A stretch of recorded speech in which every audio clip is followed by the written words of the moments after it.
Merhaba, bugün bize gönderdiğiniz kaynaklara dalıyoruz. Konumuz Beluçistan ve bitmeyen bağımsızlık mücadelesi. Özellikle de çok yeni bir olay var. 2025'teki Demokratik Beluçistan Cumhuriyeti ilanı. Nedir bu Beluçistan? Neresidir? Bu ilan ne anlama geliyor? Gelin biraz deşelim bakalım. Evet, şimdi Beluçistan dediğimiz yer, kaynaklara bakınca görüyoruz ki tarihsel olarak Pakistan, İran, bir de az bir kısmı Afganistan arasında bölünmüş bir coğrafya. En büyük parçası şu an Pakistan'da kalıyor. Beluciler de ilginç bir halk. Kürtlerle dilsel bir akrabalıkları var. İrani bir halk yani. Hı hı. Bu konuşmamızda hem bu mücadelenin kökenlerine, hem 2025'teki ilanın yani bu yeni durumun anlamına, hem de sıkça kurulan o Kürtlerle olan bağlarına bakacağız. Evet, eldeki notlarda da şey diyor, Baluçi halkı çok uzun zamandır ya özerklik ya bağımsızlık istiyor. Özellikle Pakistan tarafında. 1947'den sonra bir ilhak süreci yaşanmış. Kaynaklar böyle tanımlıyor. Aynen öyle. Sonra da direnişler başlamış tabii. 70'lerde büyük bir ayaklanma var. 2000'lerden sonra da yeni bir dalga daha organize sanki. İşte Baluch Liberation Army, BLA yani Balucistan Kurtuluş Ordusu gibi isimler duyuyoruz bu dönemde. Evet, bu çok kritik. Pakistan tarafı böyleyken İran'daki durumda pek farklı sayılmaz aslında. Oradaki balucular da genelde Sünni. İran rejimi Şii olunca orada da bir gerilim hattı oluşuyor doğal olarak. Anlıyorum.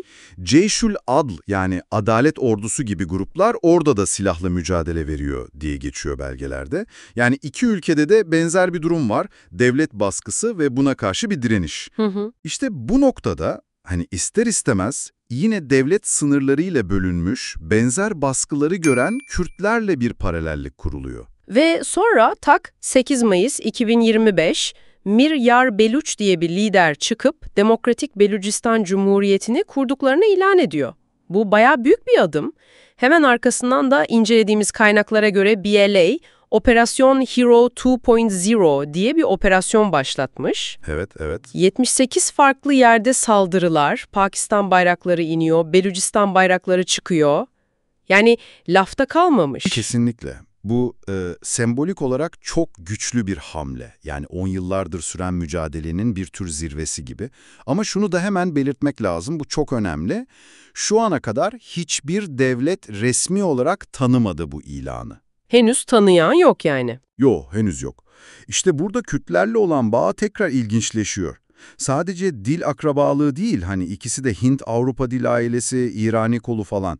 Bundan öte siyasi kaderlerindeki benzerlik de çok çarpıcı. Evet. Hatta bazı yorumcular şey diyor, Baluci hareketinin Kürtlerin özellikle Rojava'da yani Suriye'de kurduğu o yerel meclislere dayalı modeli, hani demokratik öz yönetim diyorlar ya, işte o modeli epey incelediği, belki ilham aldığı bile söyleniyor. Yani direkt bir ittifak olmasa da özellikle yurt dışında, diasporada yaşayanlar arasında bir dayanışma var anlaşılan.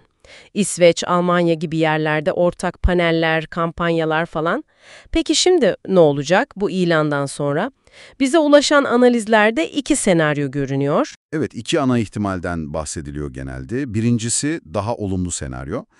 Uluslararası destek bulabilirlerse, ki burada Hindistan'ın adı geçiyor bazen, belki bazı Avrupa ülkeleri ve içeride demokratik çoğulcu bir yapı kurabilirlerse, o zaman bölgesel bir oyuncu olabilirler. Diğer senaryoysa daha karamsar.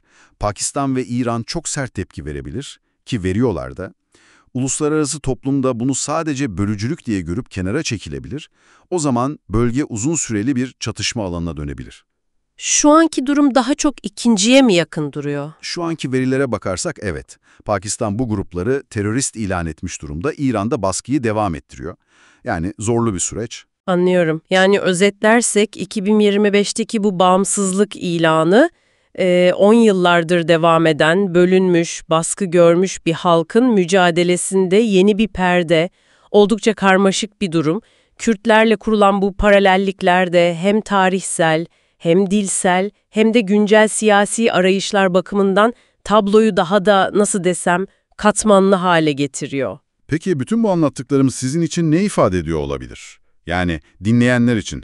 Belki de bu olay sadece Baluçistan'a özgü değil. genel olarak devletlerin içindeki farklı halklarla ilişkilerini, uluslararası siyasetin bu tür bağımsızlık taleplerine nasıl baktığını ve tabii Orta Doğu ile Güney Asya gibi zaten hassas olan bölgelerdeki güç dengelerinin nasıl değişebileceğini anlamak için önemli bir vaka sunuyor. Ve son bir soru belki de, kaynaklarda cevabı yok ama akla geliyor ister istemez. Belücilerle Kürtler arasındaki bu bahsedilen yakınlıklar, bu kader ortaklığı hissi diyelim, gelecekte daha somut, daha stratejik bir işbirliğine dönüşebilir mi acaba ve eğer dönüşürse bu bölgenin siyasi haritasını nasıl etkilerdi? İşte bu da belki sizin üzerine düşüneceğiniz bir nokta olabilir.